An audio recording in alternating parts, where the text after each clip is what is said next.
that is a debate between two gentlemen over a topic that we talked about last week. It's Calvinism. We're going to stay on that for a couple of few more videos because, again, don't really care if you're a Calvinist or not. But what I'm hoping to do is illustrate that there are many ideas out there that are faulty because the logic that they're based on is faulty. And if you have an idea that has faulty logic, then it's likely that the idea itself is probably faulty. And I'm not going to bug you with Stuart Hackett again, but basically what Stuart Hackett says is, if you have an idea that has internal contradictions, then it's false. That's his conclusion. And I don't have a reason to believe that that's incorrect. So what we're going to do is look at two people talking about an idea in theism. Now, while it's a theistic idea, the same problem that this theistic idea has, non-theistic ideas have the exact same problem. And it goes to the heart of justification. Justification is an idea in epistemology where when you believe something or think something to be true, then the question you have to ask is what justifies that particular belief? And if the justification isn't very good, then it makes that belief unreliable. It's difficult to call it knowledge if you really don't have a justification to believe that thing. That's the idea of epistemology. This will get into that, and we'll talk about it a little bit. I'm no expert, it's just my hobby.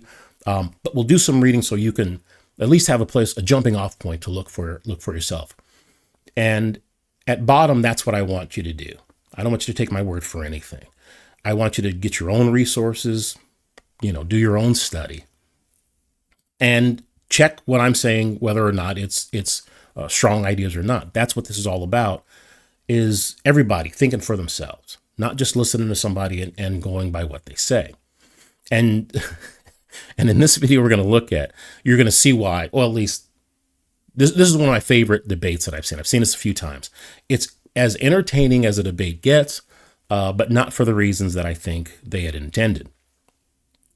So this is going to be the one we're going to look at. The topic is total depravity true? And Warren McGrew, he has a channel called Idol Killer on the left. And the young man on the right is a guy named Matt Slick, and he believes that total depravity is true.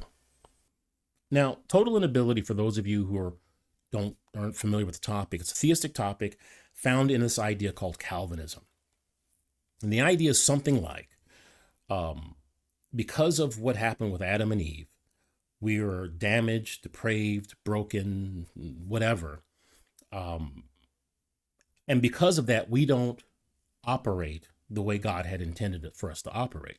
It's something like that. And again, the reason I'm being vague is because depending on who you talk to about the idea, you can get different iterations of the idea. But that's generally the idea, that God created us to be one way, and because of what happened in the garden with, Adam and Eve, the whole race is now in a state that isn't what God had intended. And part of that is, for the total inability is, we're not able to understand spiritual things. Now, what counts as spiritual things, again, will vary between who you're talking to. Oftentimes, when you push a Calvinist on this issue, it turns out that really the only thing you can't do is believe that God is who he says he is. You can't assent to that belief, even though you may understand all of the particulars about that belief. And so you're unable to do it. It's not that you just don't want to, but you're unable to. Although the compatibilists will fold in the want to part to. Again, it gets complicated, but I'm just giving you a general idea. We're just going to go with their definition, and we'll proceed like that. So here's Matt Slick. We're going to start with, no, not Matt Slick. We're going to start with Warren McGrew. Matt Slick goes first and gives his argument, or his opening statement. Warren McGrew will give his opening argument that I think shows a pretty large gap. And I got to tell you, when I first heard this, I'd never heard this argument put out this way.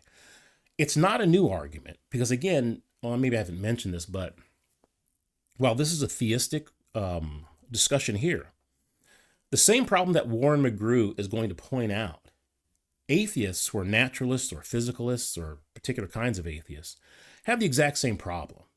And it goes to really the heart of epistemology, how you know things. And we'll talk about that too. Again, I'm not a scholar at any of this. This is just a hobby of mine.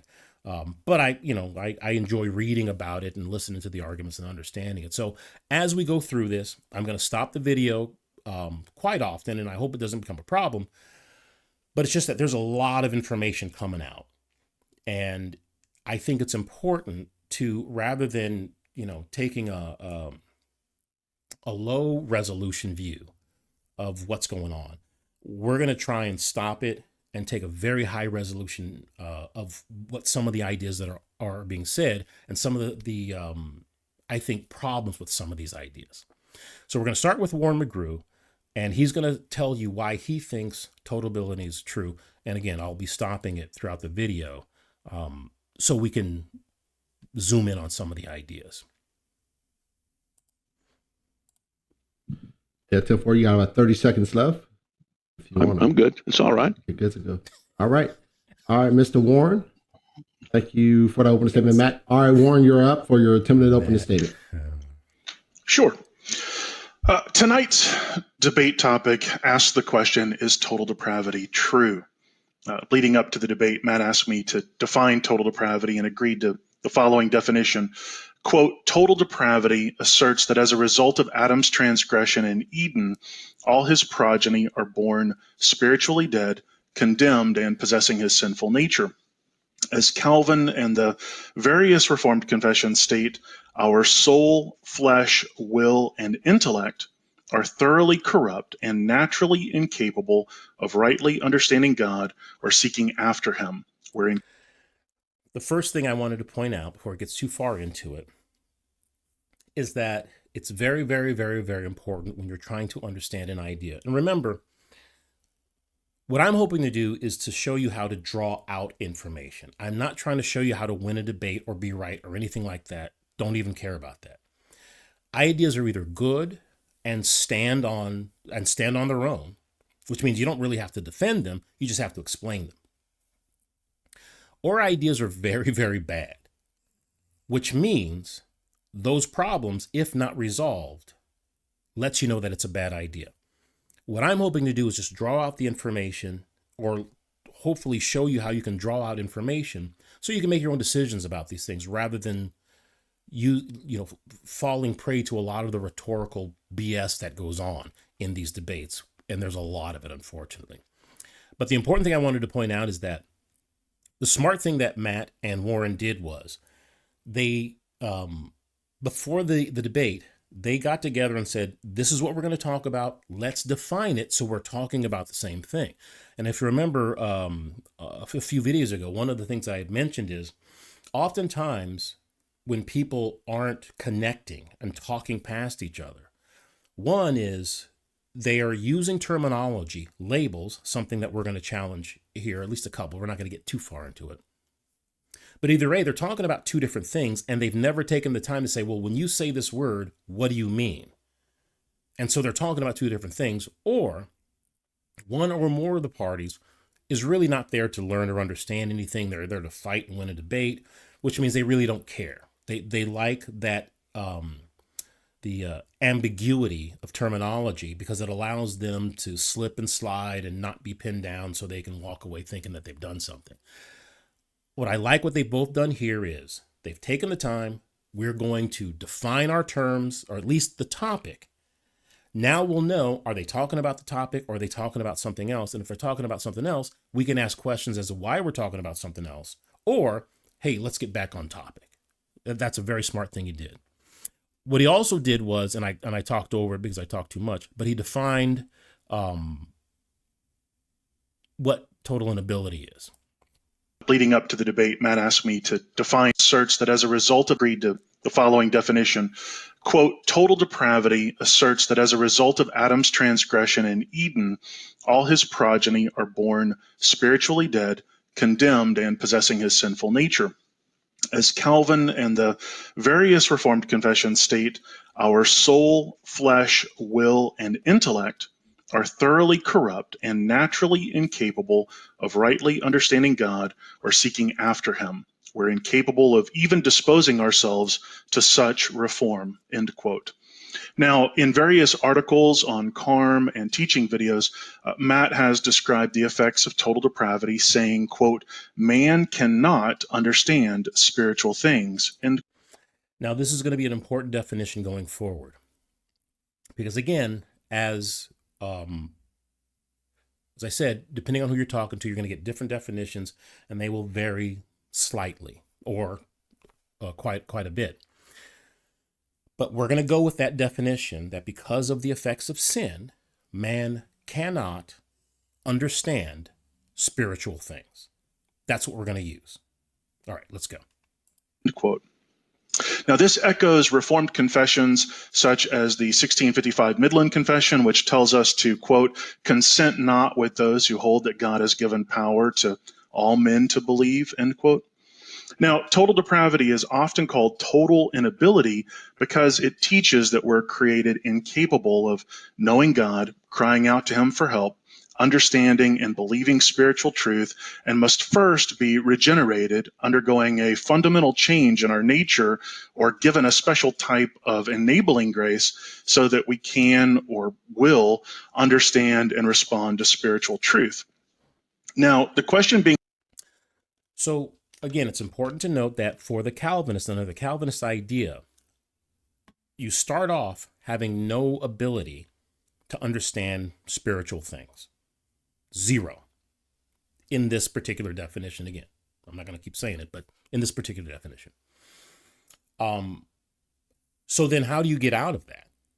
How does it happen that all of a sudden you couldn't understand anything spiritual, and now suddenly you can understand spiritual things? Well, for the Calvinist, it's what's called regeneration. That God somehow touches you with the magic finger, and suddenly whatever your state was before, he changes it so that you can now understand spiritual things. That's how it works, apparently, under this idea. Being debated tonight focuses as much on epistemology as it does on scripture. So we might very well ask the question, is total depravity in accordance with fact and reality or the laws of logic? So given this...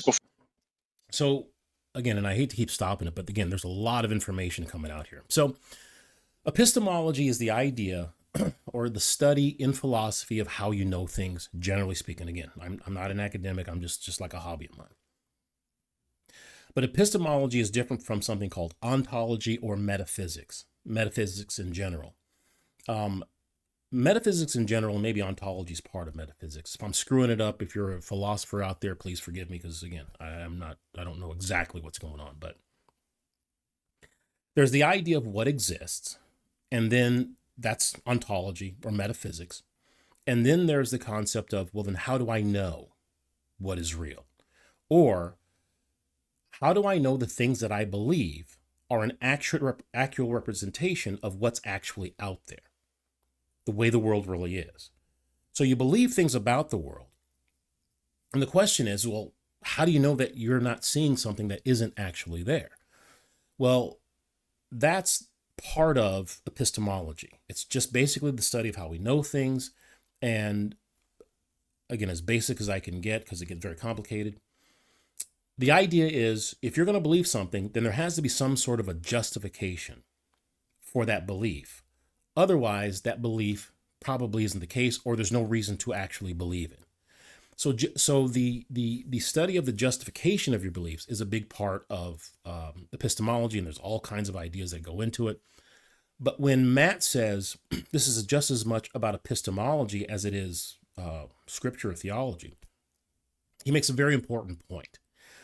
And this is something that's going to come up in the debate, but it's also comes up oftentimes, at least for me, when I'm listening to different theists talk about ideas. And it's not just Calvinists.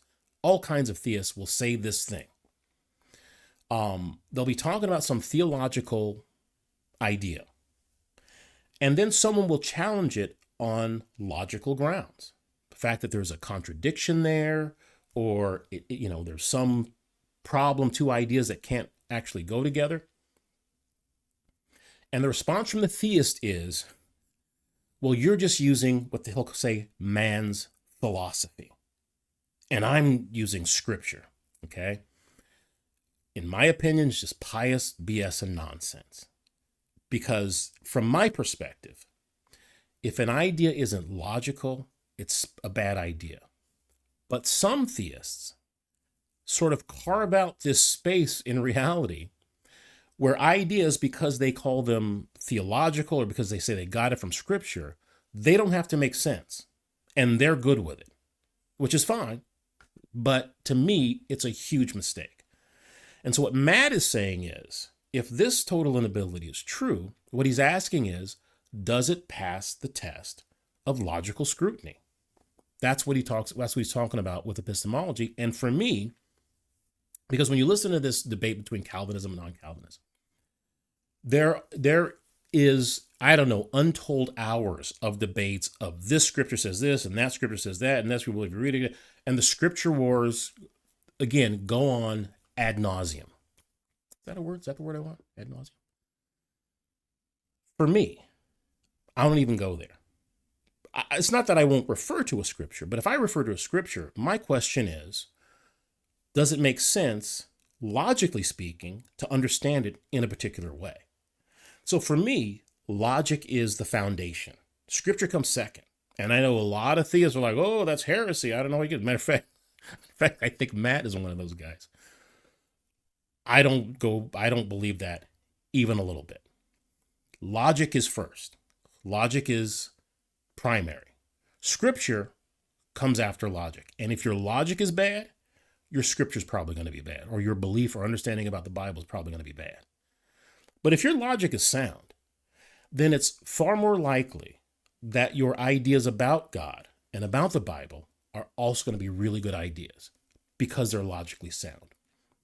So that's the point that Matt, I keep saying Matt. Hopefully I didn't say that to me. This is the point that Warren McGrew is now bringing up in his opening statement. Does the idea of total inability hold up to logical scrutiny is really what he's asking. We're going to take a look at that. All right, here we go again. Oh, I didn't do that right. Okay, here we go. Before we consider what Scripture has to say on the nature of man, it's critical that I first point out two glaring undercutting defeaters inherent in Mr. Slick's position tonight. One, he must rely on the very faculties he claims are naturally incapable. If he was created incapable of rightly understanding spiritual things, as he asserts, then to what can he appeal to that he rightly understands such things now? Second, he must use my worldview and operate as though we are able to understand and respond to spiritual truth. Essentially, if total depravity were true, then Matt saying the Pledge of Allegiance in Mandarin would have as much impact on us as his presentation tonight. So by seeking to employ reason, wisdom, logic to convince us, he assumes my view that such a thing is possible because total depravity is false. Okay.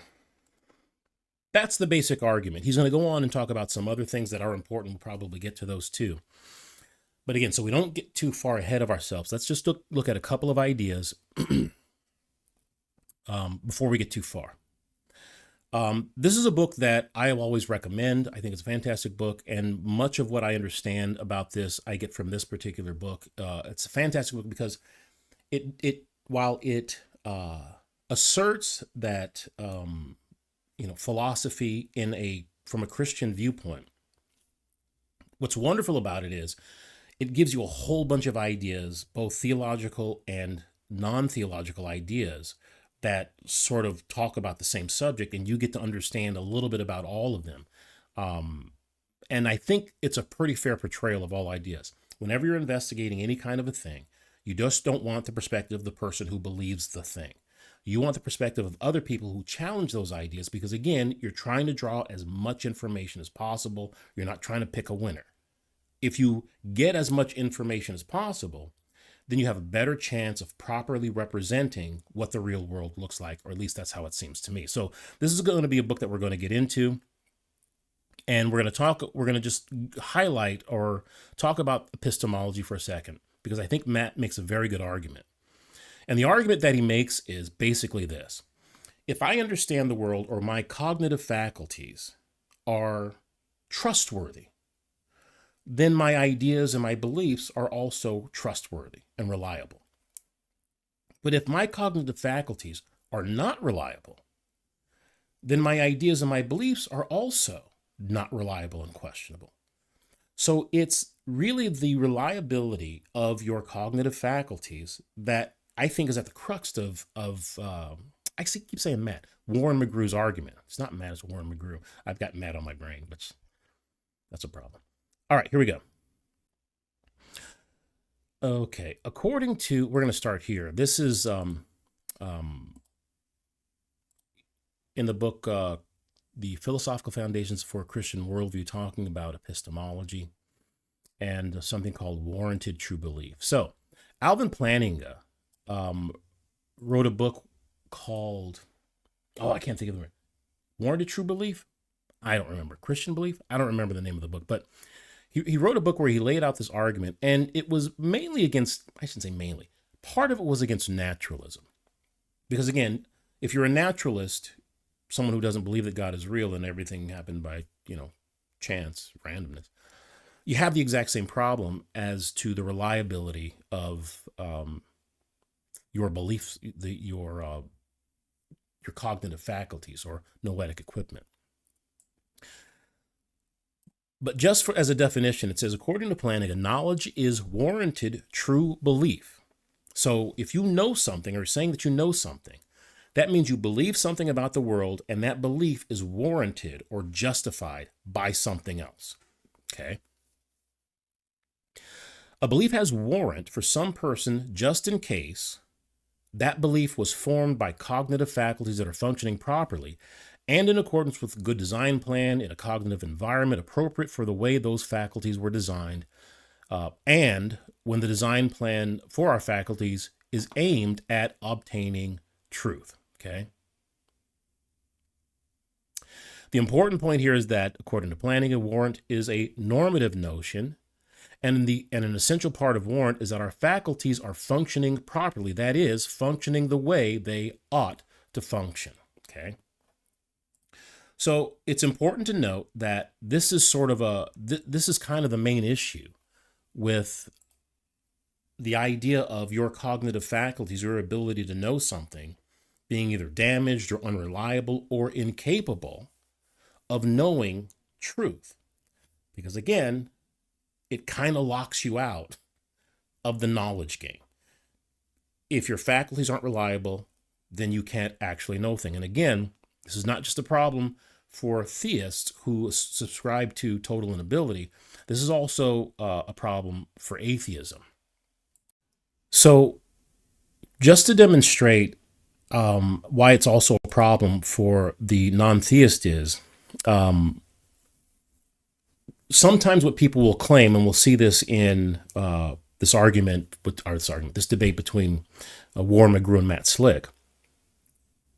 What people will do when they say, well, there's a problem with my noetic equipment, or I have reason to doubt the effectiveness of my noetic equipment or the reliability of it, they'll appeal to something outside of the noetic equipment and says, because of this thing outside my noetic equipment, I can trust my noetic equipment, my faculties. I should say my cognitive faculties. Noetic equipment is hard to say. But here's the problem. This is from the I shouldn't say atheist. This is the problem from the naturalist perspective. It says at the bottom, some might object and claim that we do have grounds independent of evolutionary theory, because again, the problem with the naturalists is that if your faculties came to be whatever they are through evolution, then why would you trust them? This is something that Darwin pointed out. But they assert that, again, someone might object to and claim that we do have grounds independent of evolutionary theory for trusting our noetic equipment, namely the fact that we engage in reasoning to true beliefs all the time.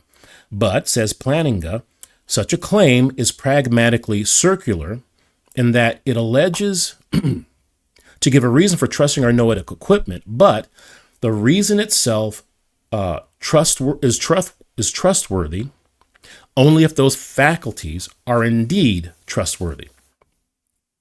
If I've come to doubt my noetic equipment or cognitive faculties, I cannot give an argument using that equipment, for I will rely on the very equipment in doubt. So that's from the naturalist perspective, the same problem that we're going to hear here. If your equipment is bad, then whatever reason you give to say that you trust them, if you can't trust it, then whatever other reason you want to give that's outside your noetic structure has to eventually be run through your noetic structure before it becomes a belief. So let me see how, let me see, I've got that. So take a look here.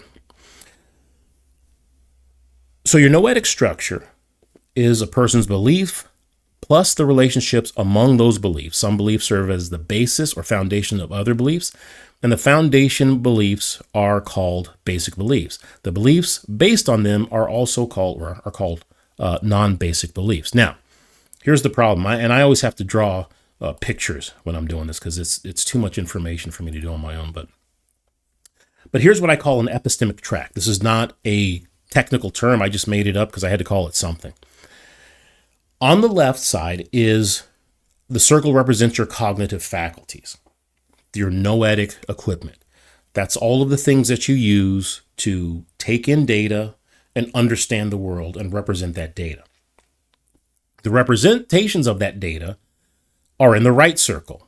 That's these objects here that you believe. You believe certain things about the world because your cognitive faculties have taken in information, and based on your cognitive faculties, your intellect, your will, your soul, mind, whatever you want to call it, and your physical senses, your eyes, ears, nose, that kind of a thing. Based on all that information taken in by your cognitive faculties, you develop and generate these ideas about the world, trying to represent the world. Well, what Plantinga is getting at, and what Matt McGrew, I think, beautifully argued is, if your cognitive faculties are reliable, then the beliefs in your noetic structure are also have a high chance of being reliable because the source that they come from is reliable. But if you look at the bottom of that right circle, there's a triangle. Now that triangle represents spiritual things. Again, if your cognitive faculties are reliable, then it's a good chance that that little triangle has a high degree of being reliable because the source you got them from gives you reliable information about spiritual things. But if total inability is true, as Warren McGrew points out, your cognitive faculties are completely, totally unable to tell you anything about spiritual things, whatever you want to call spiritual things. They're incapable of understanding those things. So if they're incapable of understanding those things, then anything you get that you want to call spiritual things, which is the triangle over there on the right, you can't believe it. Why? Because their cognitive faculties, according to total inability, are unable to tell you about spiritual things. Okay? Even if you want to say, oh, well, God came down and regenerated me. Okay? Well, that's, again, just like the naturalist appeals to the intellect, leading us to true beliefs about the world. It's the same kind of appeal to something outside your cognitive faculties to develop that noetic structure. So you're appealing to God to come down and change your particular beliefs or change your cognitive equipment so that it now works again, just like this first picture. So what the Calvinist says is you start out like this. Your cognitive faculties are totally unreliable, can't learn anything about spiritual things, or can't know anything, or unreliable, whatever it is, depending on who you're talking to. But you can't know spiritual things.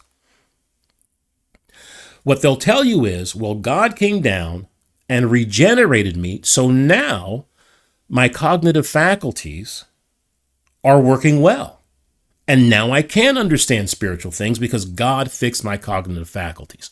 Well, here's the problem. If this is the state that you start out in, where you cannot understand spiritual things, well, guess what? The idea or your belief that God came down and fixed your faculties, that's that triangle right there at the bottom of the circle. Because your cognitive faculties does not allow you to understand spiritual things, then your belief that God regenerated you is one of the things that you cannot understand. So you saying it doesn't really mean anything. Why? Because the question you would ask is, what's your justification for believing that God changed you so that you're now like this again? What's your belief? What made you believe that, or what's the justification for your belief? Well, your justification for belief is the cognitive faculties that you say don't tell you anything about spiritual beliefs. That's your justification. And so, logically speaking, if total inability is true, there's no justification for this belief right here, that you've been regenerated and that God now tells you all the truth about spiritual things. That's the problem that Matt Slick is pointing out. Once you've canceled out the possibility that your cognitive faculties are reliable, then anything based on those cognitive faculties is unreliable. Even if you tell the story that God came down and regenerated me, fine. That's a great story. The problem is that's in the circle on the right. The circle on the left, you said, couldn't tell you anything about that. So you saying that it's true is unreliable. Why? Because your cognitive faculties are unreliable. You can say anything you want. God came down with great power. I'm reading it in the Bible. That's what it says. All those things are fantastic. Unfortunately, everything that you learn from the Bible, everything you believe about the Bible, comes from a cognitive faculties that you say can't tell you anything about spiritual things. So whatever you believe, it's not reliable, or at least you don't have any justification for that. So the justification that your cognitive faculties have been fixed by God is a belief you got from the cognitive faculties that you said are unreliable about spiritual things. It's a problem. It's a rhetorical loop, as Alvin Plantinga said, and I don't know how you get out of it. And I think that's what Warren is bringing up. Here's a way to understand it that I think makes it's easy for me, because I always got to put things in the simplest terms because I'm not that smart. All right, get over it. Let's say you're playing cards with some guy and you're losing all your money. Sometimes you win, but this guy seems to be winning all the time. And a friend comes to you and says, hey, you know what? That guy you're playing is a card sharp. He knows all the tricks and he cheats all the times. I know because I'm also a card sharp and I've been watching this guy. He's been cheating you, dealing from the bottom of the deck, dealing from the top of the deck. He's been ripping you off this whole time. And you're like, wow, I'm glad you told me. I didn't know that because it seemed like everything was fair. I had no clue. Later on, you're back playing with that same guy again. And the friend who told you that he's a card sharp, you're like, he goes, why are you still playing with this guy? I told you he's a cheater. And you go, don't worry about it. The guy told me he's not going to cheat anymore. He says, yeah, I was cheating before, but now I'm not going to cheat anymore. God came down and did whatever, and I no longer cheat. Now, here's the thing. Even if it's true, the reliable source that you're using for that information is the person that was cheating you. So it seems like it's pretty difficult, or not the best idea, to believe the person who was cheating you, and you didn't know it, to tell you that I'm not going to cheat you anymore. It's not a reliable source of information. And so it doesn't make sense that you could believe anything it told you. Now you might think, well, what about the guy who told you that he was cheating? Right? What if the guy who told you that he was cheating watched you playing the second time, and the guy who told you he says, you know what, I've been watching him the whole time, and sure enough, he's playing fair. Well, now you have a reliable source that's telling you that this guy is reliable. But again, you have a problem. What if this guy's in it together? Now you still don't have a reliable source, because this guy is telling you that he's not cheating, but he's still cheating. And because you don't know, there's no way for you to know. That's why what Matt Slick said is so important. And that's why what Alvin Plantinga is getting to is so important with regard to knowledge, epistemology, what you know and what you believe. If you don't start out with the belief that your cognitive faculties are reliable, if you don't start out that way, then nothing in that right circle is reliable. Or at least if you're going to say, well, my cognitive faculties are good with everything else, but spiritual things, there's no way I could know. My cognitive faculties cannot tell me the truth about that. You've just locked yourself out permanently, because everything that you believe over here came from the left circle that you said can't tell you anything about that. So again, you can make up whatever story you want. You can go to whatever confession you want. You can say, I read this, I heard that, and somebody told me this, and that's why I think it's true. Fine. But if you started out with that left circle being corrupt, none of it matters, because you cannot trust any of those things, because your cognitive faculties cannot tell you the truth about those kinds of things. That's why what Matt McGrew, I mixed up the name suddenly.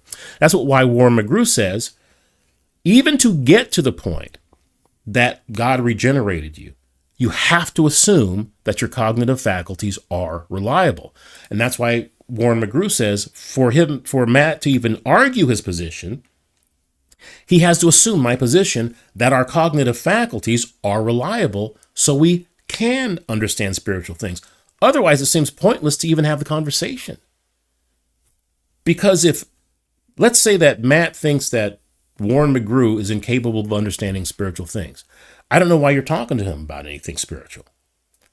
Because if God came down and gave him the magic touch, so now he's regenerated, well, then he already understands the things you're going to tell him. He does understand spiritual things now. So either way, it's all off of Matt Slick. You either incapable of understanding it, or God made it so that you will understand it. So the load is off you as a Calvinist. I don't know what you need to do at that point. That's how it seems to me. So I'm going to end it there. I had a whole bunch more to go. I wanted to get into Matt Slick's reply, but I'll save that for the next video because there's a lot going on there. But I wanted to make clear the idea that Warren McGrew was putting out there. It's a very, again, it's not a new idea, but it's very problematic for people, whether they're naturalists who say that, everything happens by chance, or I did a video months ago about this gal named Sabine Hassenfelder who told you that, everything that you do is based on, atoms bouncing around in your brain and you don't have any control over it. Well, then you've just blown out the possibility of knowing anything. Knowledge is gone once you say, I can't trust my cognitive faculties. And if you're saying things like that they're unable to understand spiritual things because of sin, or because of the Big Bang, or whatever naturalistic theory that you're going by, they just sort of evolved this way. Well, you've got a real problem with the reliability of your cognitive faculties. And whatever your noetic structure is only as reliable as your cognitive faculties. And if your cognitive faculties aren't good, your ideas, there's no reason to believe any of them being true. But we believe these things to be true. So you have to start with the idea that your cognitive faculties are true. But that's what I'm saying. It's a fantastic argument. I think it's a brilliant argument. Again, it's not a new argument, but I've never heard it applied to this total ability thing. And I thought it was a stroke of genius. So next time, in the next video, we're going to listen and see how Matt Slick replies to it. Okay, all right, that's enough out of me. Thanks for listening and tuning into Uncolored, and we'll do the next one next time. Please continue to like and subscribe, and please to give your comments. I appreciate your comments and all that. All right, get out of here.